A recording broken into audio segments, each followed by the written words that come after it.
You are now listening to the Building Her Dream podcast, where we have inspiring conversations with introverted women entrepreneurs who are building their dream lives and businesses on their own terms. Hosted by business operations strategist, author, and the founder of Building Her Dream, Shayla Burton. To learn more about this podcast and our magazine, visit www.buildingherdream.com. Hello, good morning, good afternoon, and good evening. I'm your host, Shayla Burton, and this is the Building Her Dream podcast. I'm so excited to chat with today's guest. She is a strategic consultant with a background in marketing and business development. She specializes in helping companies create and execute effective marketing strategies, optimize their operations, and achieve sustainable growth. She's a wife, a mom, and the founder of Peymac Consulting, all the way from Atlanta, Georgia. We have Nastassja Anderson. Hi, Naz, how are you? Hi, Shayla. I'm good. How are you? Thank you for having me. Good. Thank you for being here. Absolutely. Now, if you've listened to this podcast before, you know that we're all about living the dream life.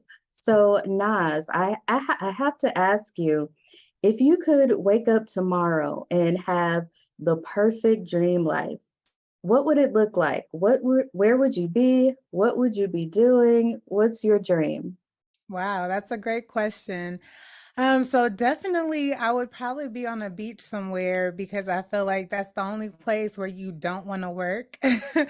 And I would be with my family, of course, and I would be making impact still, that's definitely the goal in completing my dream is making an impact on this world and just helping people. So that would definitely be a dream life for me. Awesome. Yeah, your dream life sounds similar to mine. I definitely want to be on the beach as well. So, your journey as an entrepreneur is going to help you attain this dream. Why don't you tell us about your business and the type of work that you do? Yeah, sure. So Peymac Consulting was founded half a decade ago with my husband.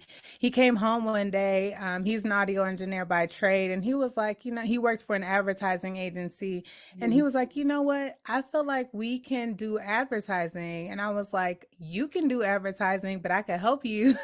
We can figure this thing out. But my goal was always to climb the corporate ladder. Never in a million years did I think that I could be a CEO for my own business. So, we started the company. Our goal was to help small businesses primarily in the Black and Brown communities because we just don't have access to resources like other people. And we wanted to create quality content so we can compete in the market. Sometimes you have a great business idea, but you can only go so far with the resources and tools that you have. So the goal was, okay, let's get these businesses to be able to create, good things in the market and also run good business because that's a lot of people's, I guess, hesitancy when dealing with small businesses. Is this legit? Can I trust this company? Can I trust spending my money with them? So on the back end, which is where I thrive, I wanted to make sure businesses had the right operations and workflows because they can operate like Fortune 500 companies. It doesn't matter if it's one person or five people. And then on the front end, my husband handles the marketing side. So, you could have a good business all day, but if no one knows you exist, it really doesn't matter. Right, absolutely.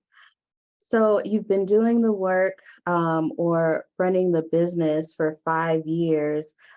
Did you do the same type of work before you started your business? Similarly, so I was in healthcare and I did quality improvement, process improvement. I did a lot in the revenue cycle area, and then also I worked for a behavioral health hospital. So my job was always to make sure that we were operating to standard.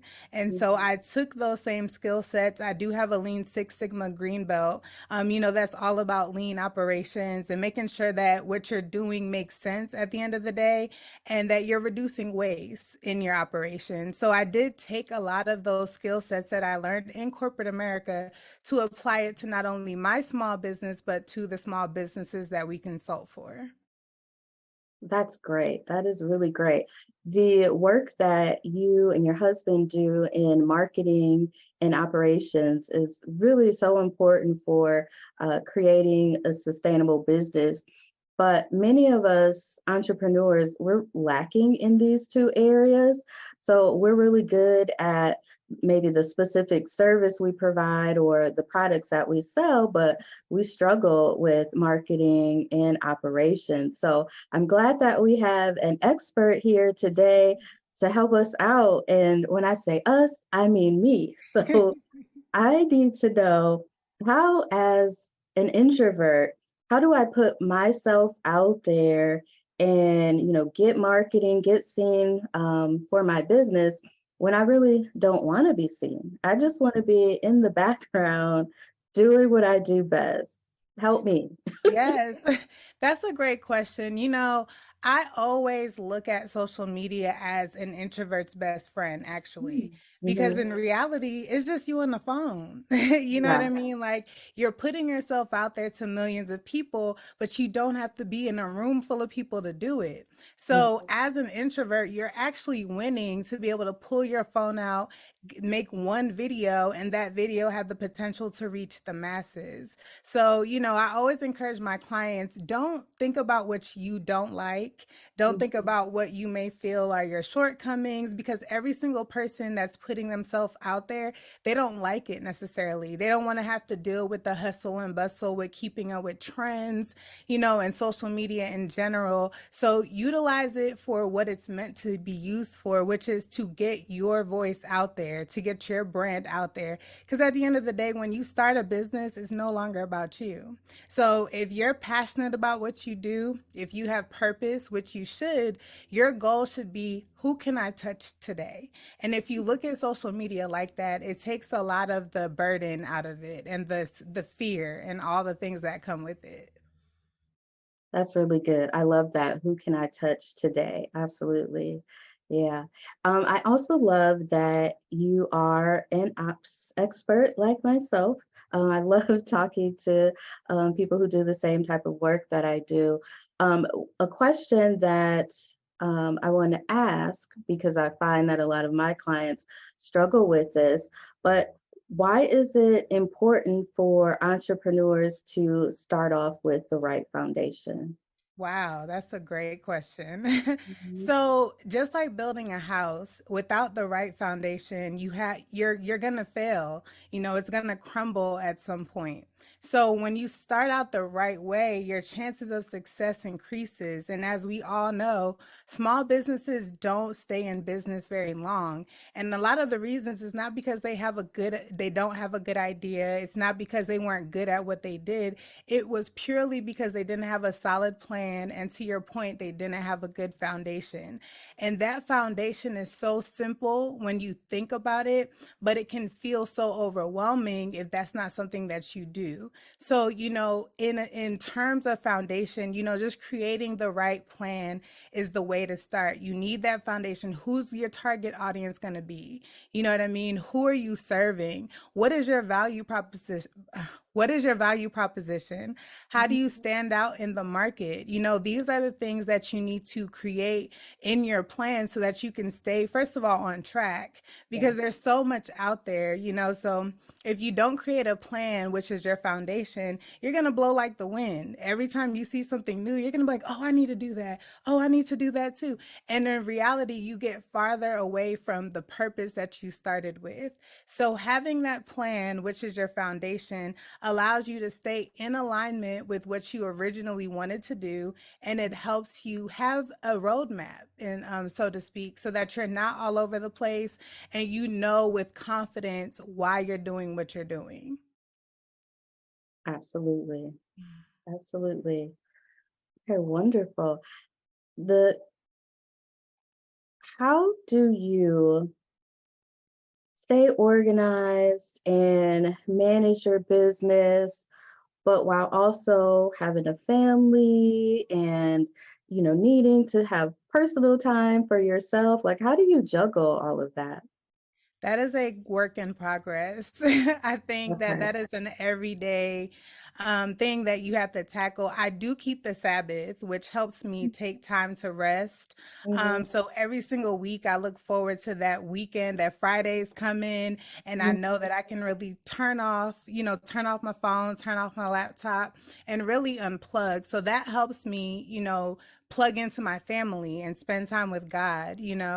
But balance is something that I don't think is a thing. I think you make time for what you need to make time for. You prioritize what you need to prioritize when you need to prioritize. So, now that my kids are getting older, because we've been in business since they were little, like 4 and 5 years old.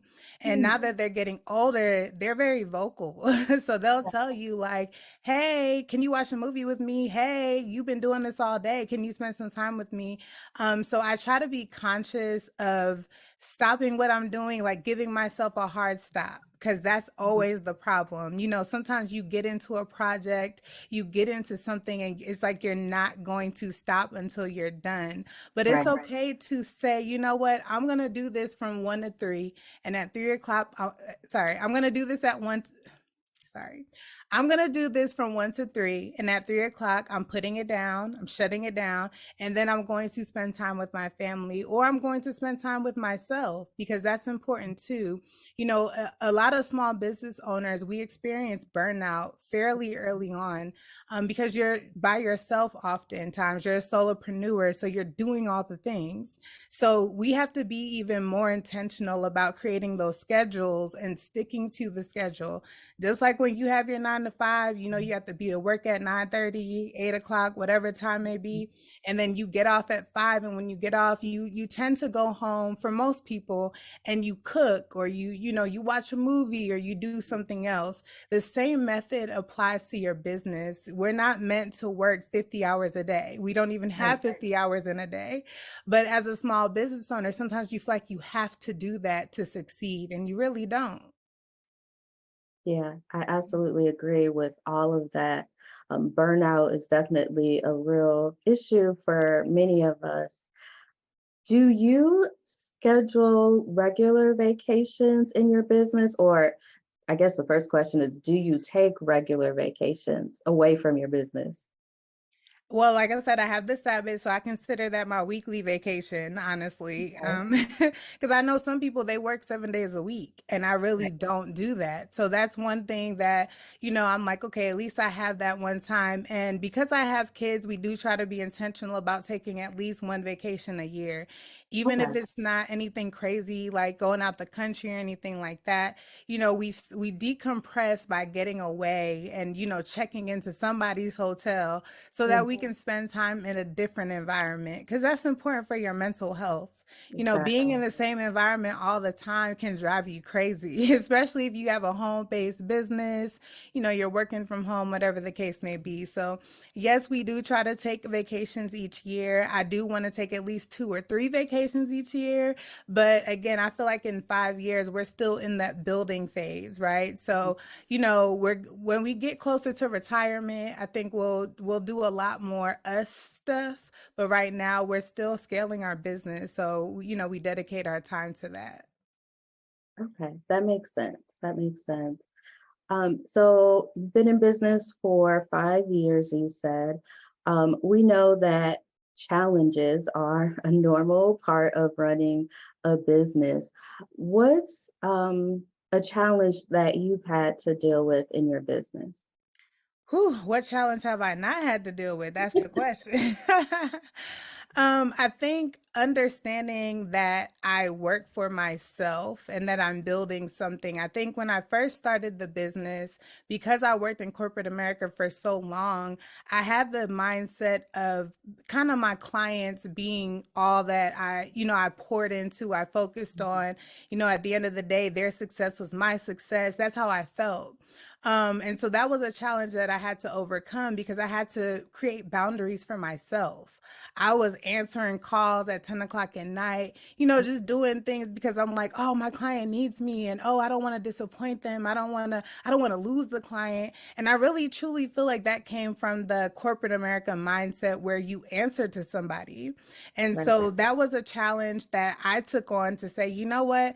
I work for myself. I make the rules. So as long as I do a good job and I do what I say I'm going to do, I can create these boundaries so that I am not 24/7 available for someone else, building their dream, not focusing on my dream, just all the things that you can run into as a consultant, specifically, I feel, because someone is hiring you to help them with something. And so your goal is to make sure that you have results. And so I had to learn that results are only made or had if you're creating boundaries and that healthy relationship with your customer, your client, so that you can still get the job done, but they can also respect you and your time. So that was a big challenge for me. Yeah, absolutely. So when you have challenges or obstacles like that, how do you keep yourself motivated and focused to keep going? Hmm. Well, I definitely pray. I pray a lot. I prayed before this podcast interview. Just asking God to give me the words to say. But I definitely make sure that I am remembering the why. Because sometimes I think we get so into it. We're just in the day to day. Like that's natural. You get caught up in what's going on around you and you forget, like, wait, why am I doing this? Um, So I really try to regroup and refocus on what that why is so that I can stay the course. I can stay the course because at the end of the day, I want to be in business for a long time. And I can't do that if I'm letting challenges make me want to quit. Because running a small business, sometimes you want to quit every other day. You're like, you know what? yes. I'm just gonna go get a job. This is this is for the birds. I can just go work for someone. But ultimately, you're needed in the market. And once you understand that, you're like, okay, how do I have this balance or find some kind of balance where I can be consistent and I don't quit? Because at the end of the day, when you start something, to me, I think you should see where it goes. Absolutely. And I can definitely relate to wanting to quit probably every other week or so. um, Real. but what helps keep me going is just remembering all of what I've accomplished over the years. So tell me, what is your most proudest accomplishment? Hmm. Wow, I think one of my biggest accomplishments is has been helping all of the clients that we worked with accumulate over $1.9 million in Nice. revenue. I think that speaks to the amount of effort and efficiency that we've been able to apply to not only our business but their business. And reaching milestones like that means that you kind of know what you're doing. You could feel a bit more confident on the journey because you're not just helping people, but you're actually helping them make money, and you're making money in the process. And not that it's all about money, but let's face it, we don't get in business to not make money, right? So one of my biggest accomplishments is setting these goals for our clients and actually reaching them. That has been a very proud moment for us because again, we started this thing. We had a goal, we had a dream, but we didn't know that we were actually going to be successful. So achieving success is always a good thing.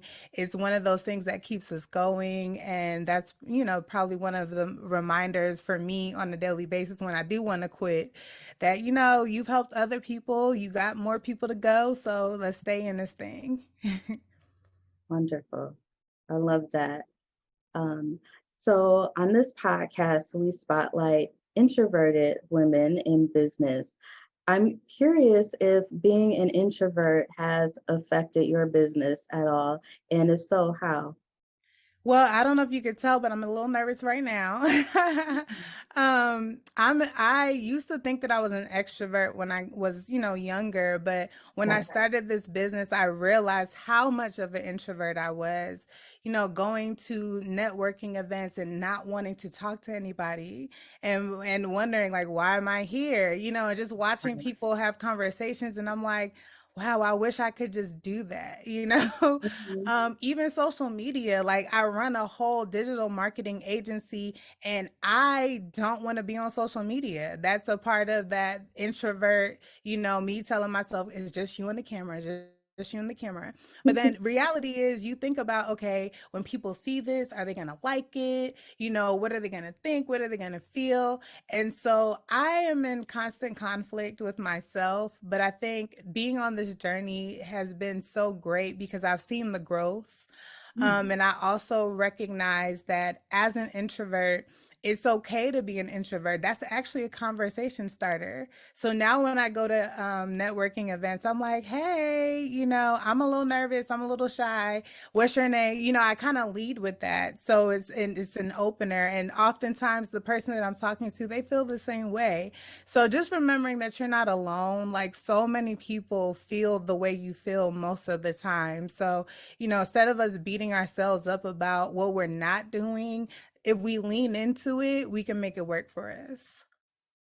Absolutely. And I definitely can relate, especially with going to networking events. I really hate those. The only way that I can get through them is if I volunteer to like help at the Mm, event. So that forces me to go yeah, and to, interact, but not just be focused on, okay, I got to talk, I have to talk to somebody. right. That's Um, a great idea. I never thought of that. That's definitely something I'll consider. Like, how can I volunteer and work in this event? yes, That's good. yes, absolutely. So, what advice would you give to someone who is just starting their own business? And they don't have to be introverted, but just anybody. Research, research, research. Mm. I think as humans, we have this tendency to have a great idea and just start trying to execute right away, as opposed to saying, I have this idea. Let me do a little bit of research to see what's out there, if it already exists. If so, how does it exist? How does it show up? Who are my competitors? These are the most basic things that I think can be the difference between you being successful and you not being successful. So Mm. when you're starting, we all start with the idea, right? That's why we want to do the business in the first place, whether it's because you're really good at something and you low key been doing it, but now people are like, I'll pay you for this. And you're like, I can make this a thing, but still starting with that research is going to be the make it or break it factor to me for a lot of small businesses. So that's where I always, direct startups to go like get online, get on Google, go outside. If it's something that can be a brick and mortar at some point, go outside, go see what's around you in your hometown, or where in the place you want to be. Like, knowledge is really power, and we have so much of it. Like, we have the internet. A lot of people started businesses before the internet, and they Right. had to do a lot of things, on their own. And now we have access to so much information that there's no reason why small businesses should not be staying in business for longer than 5 years. That's really good. Thank Mhm. you for sharing that. Yes, no problem. Yes. So, Naz, it has been really great chatting with you. But before we go, I really wanted to give you an opportunity to share where our listeners can find more information about you and your company. And if you have anything coming out that you want us to look out for, feel free to share that as well. Yes, thank you so much. Thank you for having me. This was a great conversation. You can find me on all platforms: Facebook, Instagram, TikTok at Backend Bestie. You can also find me at Paymac Media for the digital marketing side. And I actually just wrote a book, so I'm an author now. I have to remember Congratulations. that. Thank you. It's called Run the Play, and it's using 9 key components to build and scale your business. So it's a book, but it's also like a workbook because I'm helping you break down your business model so that you have something concrete to walk away with. We talked about that foundation in the beginning and how important it is. So this book helps you build a solid foundation for your business. It's available on Amazon and Barnes and Noble, so go check that out. Wonderful. We'll definitely check out your book and find you on your website. Thank you so much for joining us, Naz. And thank you to our audience for listening. Thank you. This has been another episode of the Building Her Dream podcast. If you've enjoyed it, why don't you go ahead and subscribe, leave us a review, and stay up to date with what we're doing by visiting www.buildingherdream.com.